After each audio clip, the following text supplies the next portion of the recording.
একজন ইমানদারের কথা আপনাদের দেশের, তার মানে পাশের দেশের একজন ইমানদারের কথা আমি শোনায়া দেই। ওই ইমানদারের নাম হচ্ছে এলমুদ্দিন কাঠমিস্ত্রি। ইউটিউবে চার্জ দিলে আপনারা পাবেন ভারতবর্ষ ভিতরে একজন কাঠমিস্ত্রির নাম হচ্ছে এলমুদ্দিন। নাম কি? এলমুদ্দিন। এই এলমুদ্দিন উনায় বই পড়তেন, বই, কাঠমিস্ত্রি। ওই একদিন দেখো ওনার হাতের ভিতরে একটি বই আছে, বইয়ের নাম রঙ্গলীলা, তার বা রঙ্গিলা লীলা। এর ভিতরে আমার নবী মুহাম্মদুর রাসূলুল্লাহ সাল্লাল্লাহু আলাইহি ওয়াসাল্লামকে বানর রাখছে, মানহানি করছে। কন্যা নাউজুবিল্লাহ। এই কথা যখন নাকি এলমুদ্দিনের কানে চলে আসলেন চোখের সামনে, এলমুদ্দিন হাতের ভিতরে বাডাল, কুড়াল যা আছে হাতুড়ি সব রাইখা চট করে দাঁড়ায় গেছে। কোন নাস্তিক আমার নবীর ব্যাপারে এমন মন্তব্য করছে, আমি তারে বাঁচাইয়া রাখবো না। ওই এলমুদ্দিন হাতুড়ি রাইখা এবার কয়, ভাই এই লোকটারে কোথায় পাবো? ওই লোকটারে আজকে ওই জায়গার ভিতরে পাবা। ওই জায়গার ভিতরে সমাবেশ হচ্ছে। কয় রাস্তাটা কোন দিক দিয়া? কয় এই দিক দিয়া। ভাই ওই সমাবেশের ভিতরে এলমুদ্দিন যাইতেছে। রাস্তা দিয়ে একজন প্রাইভেট কার নিয়ে যায়। ডাক দিয়া কয়, যুবক তুমি কই যাও? কয় আমি যাই আমার নবীরে যে অপমান করছে তার প্রতিশোধ নেওয়ার জন্য। তাকে কই পাবো? ওই জায়গার ভিতরে পাবা। বইটার ভিতরে লাগছে এলমুদ্দিন হাতে আর ওনারা প্রাইভেট কার চালায়। এলমুদ্দিনের হাঁটার সঙ্গে গাড়ি চালাইয়া পারে না। এবার যা দেখে সেই নাস্তিক মঞ্চের ভিতরে দাঁড়াইয়া বক্তৃতা দেয়। এলমুদ্দিন চাইয়া কয়, কই নাস্তিকটা আমার নবীর অপমান করছে। এবার চট কইরা কয়, ওই দেখা যায়। এবার এলমুদ্দিন লাফতে স্টেজের ভিতরে উঠছে। ওইটাই কলা দইরা কয়, তুমি কি আমার নবীর অপমান করছ? এই বই তুমি লেখছ? কয়, হ্যাঁ আমি লিখছি। এবার এলমুদ্দিন হাতের ভিতরে অস্ত্রটা, ছুরিটা নিয়া পেটের ভিতরে একটি নাস্তিকের পাত্র, একটি তবা, একটি পার মারছে। পেটের ভিতরে ছুরিটা ঢুকাই দিয়া কয়, আল্লাহু আকবার, আমি এলমুদ্দিন বেঁচে থেকে নিজের হাতে নাস্তিকের আমার নবীর অপমানের বদলা নিলাম। এবার যখন নাকি অপমানের বদলা নিলেন, নাস্তিক সঙ্গে সঙ্গে ওই জায়গার ভিতরে দোষে পড়ে জাহান্নামে চলে গেছে।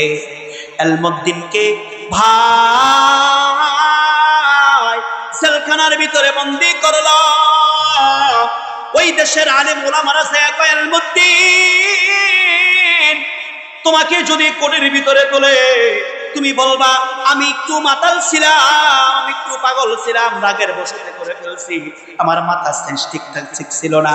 এই কথা বললে আমরা তোমাকে উকিল ধরে তোমাকে বাইর করে নিয়ে আসবো। এলমুদ্দিন ডাক দিয়া কয়, ভাই আমি এই কথা বলতে পারবো না।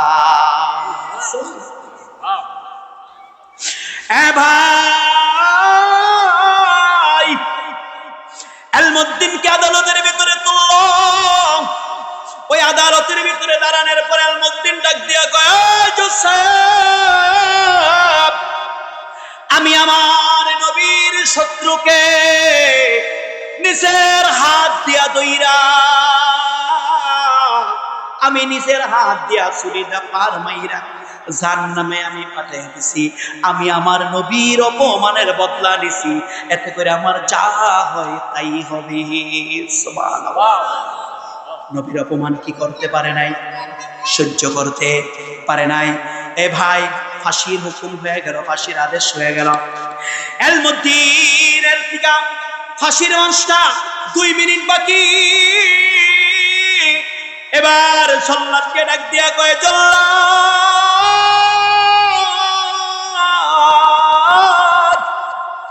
আমার ফাঁসি কোন সময় দিবি রে জল্লা? যদি এই পৃথিবীটা যদি থাকতো আমার হাতে, আর তুই যদি পৃথিবীটা চাতি, আর যদি বলতে আমাকে 2 মিনিট আগে ফাঁসি দিবে, আমি তাই দিয়ে দিতাম। সুবহানাল্লাহ। ডাক দিয়া জল্লাদ ডাক দিয়া কয়, আলমুদ্দিন, মানুষ মরতে চায় না, তুমি কেন মরার জন্য স্থির হয়ে গেল? এর কারণ কি? ডাক দিয়া কয়, জল্লাদ, আমি যা দেখি তুই তা দেখোস না। কয়, কি দেখেন আপনি? কয়, আমি দেখি ওই ফাঁসির মঞ্চের ভিতরে আমার দয়ার নবী, মায়ের নবী, রহমাতুল লিল আলামিন নবী, কুল কায়নাতের নবী 2টা হাত পাতিয়া রাখছে আর ডাক দিতেছে, আলমুদ্দিন,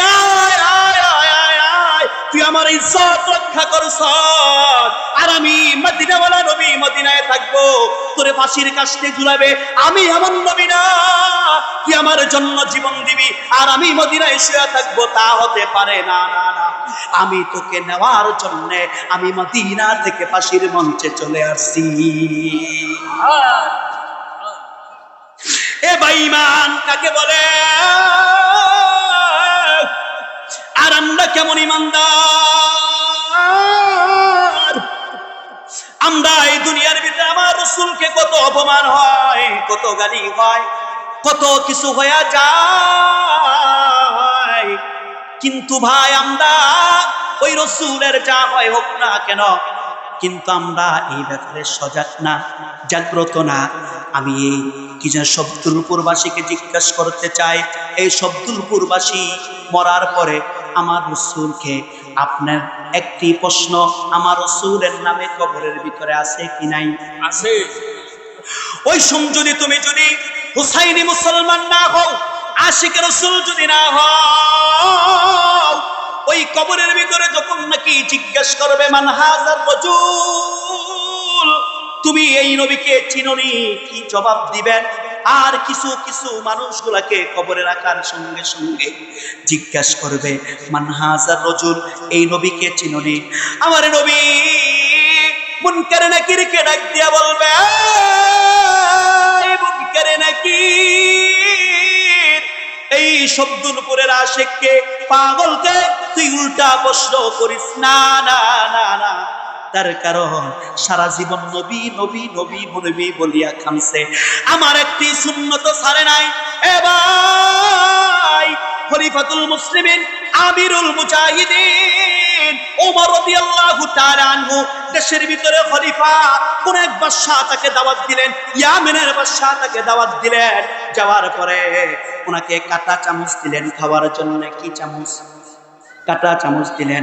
সবাই কাঁটা চামচ ধরছেন, খাবেন, কাঁটা চামচ ধরছেন, কারণ এটা তো বাদশার দরবার, কাঁটা চামচ। ওমর কাঁটা চামচ গুলো সরাইয়া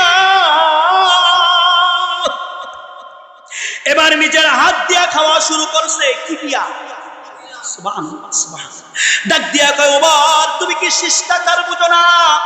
তুমি কি আধুনিকতা বুঝো না? ওমর ডাক দিয়া কয়, এ আল্লাহ রাসূলের সাহাবীরা, শোনো, আমার কাছে শিষ্টাচার রাসূলের সুন্নতের চাইতে বড় আর কিছুই না, বড় আর কিছুই। কিন্তু আমরা রাসূলের সুন্নতের ভিতরে জবাই দেওয়ালা এমন মুসলমান আমরা আছি কিনা? এ ভাই, রাসূলের সামনে যখন যে শব্দুলপুরে মুসলমান দাঁড়াইবা, খুব ভালো করে বোঝার চেষ্টা করো। ওই রাসূল ডাক দিয়া বলবে মুনকার নাকিরকে, মুনকার নাকির, উল্টা প্রশ্ন করিও না। এই শব্দুলপুরের মুসলমানরা, এই আশেকটা সারাটা জীবন আমি নবীর জন্য, আমি নবী নবী নবী নবী নবী বলিয়া কাঁদছে। হায় রে, আমি নবীর কথাটা শুনলে পাগল হয়ে গেছে, আমি নবীর জন্য জীবনটা পর্যন্ত উৎসর্গ করতে রাজি হয়ে গেছে। আমি নবীর কথাটা শুনিয়া চোখের পানি ছেড়ে দিছে। কন্যা সুবহানাল্লাহ। এ ভাই, আমার রাসূল দুনিয়ায় জন্মগ্রহণ করে আব্বারও দেখে নাই, আম্মারও দেখে নাই, আব্বারে দেখে নাই, আম্মারে দেখছে কিছুদিন। ও ভাই, দুনিয়ার ভিতর আইসা বর্তমান যুগের ছেলেরা ওয়া ওয়া বলে কান্দে। আমার নবী আইসা তোমাকে ডাকতেছে, ইয়া রাব, ইয়া উম্মতি, ইয়া উম্মতি, এগো রব, আমার উম্মতের কি হবে? সুবহানাল্লাহ। এই উম্মতকে বুকের ভিতরে ধারণ করে জীবনটাকে শেষ করেছেন ভাই। এ ভাই, হযরতে আম্মা জান আয়েশা পিঠের ভিতরে তেল মারে আর চোখের পানি গুলো দর দর দর দর করিয়া ছেড়ে দেয়, দর দর দর দর করে ছেড়ে ডাক দিয়ে কয়, আয়েশা, তোমাকে বললাম পিঠের ভিতরে তেল দিতে, তুমি কেন কান্দো?